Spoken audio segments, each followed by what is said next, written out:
My brother and I grew up in Norfolk, and as you probably know if you've ever been to Norfolk, it's sort of an agricultural area, lots of inbreeding, that kind of thing, classic English agriculture. And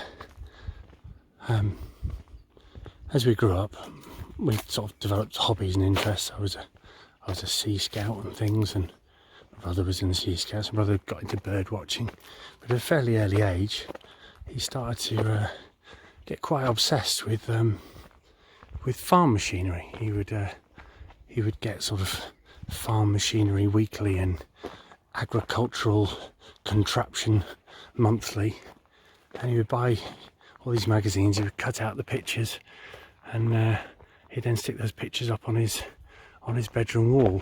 And this went on for ages and ages and ages. I mean, right until he went off to university. I think he was picked on in university because while most guys were out drinking and meeting ladies, my brother was going to agricultural shows and looking at the latest Massey Fergusons and John Deeres and the occasional New Holland, although he was never a big fan of New Holland tractors. He always said they were a bit American, a bit trashy, not like classy Massey Fergusons or your classic John Deeres. Anyway, my brother eventually met a girl at university, and they ended up getting married, and things went by. They had a kid and stuff.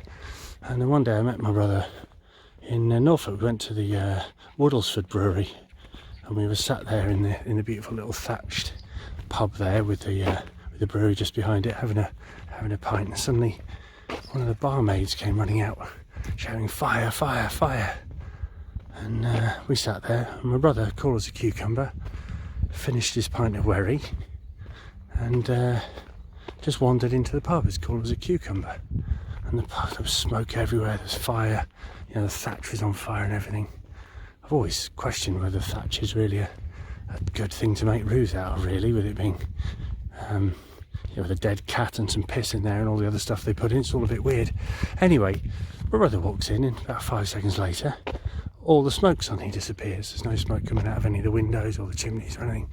It all looks like the fire's gone out, and the thatch roof is smouldering, but not masses of smoke. And my brother walks back into the beer garden. He sits down next to me and he goes,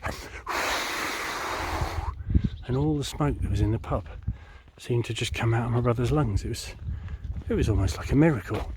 It's the kind of thing Jesus would have done, only my brother isn't Jesus. And anyway, he blew all this smoke out, and the barmaid come over and said, "I can't thank you enough. You've saved this historic landmark, this famous pub with the famous Woodlesford Brewery attached to it. I've never seen anything like it." I said, "Oh, it's easy to explain. He's an ex-Tractor fan."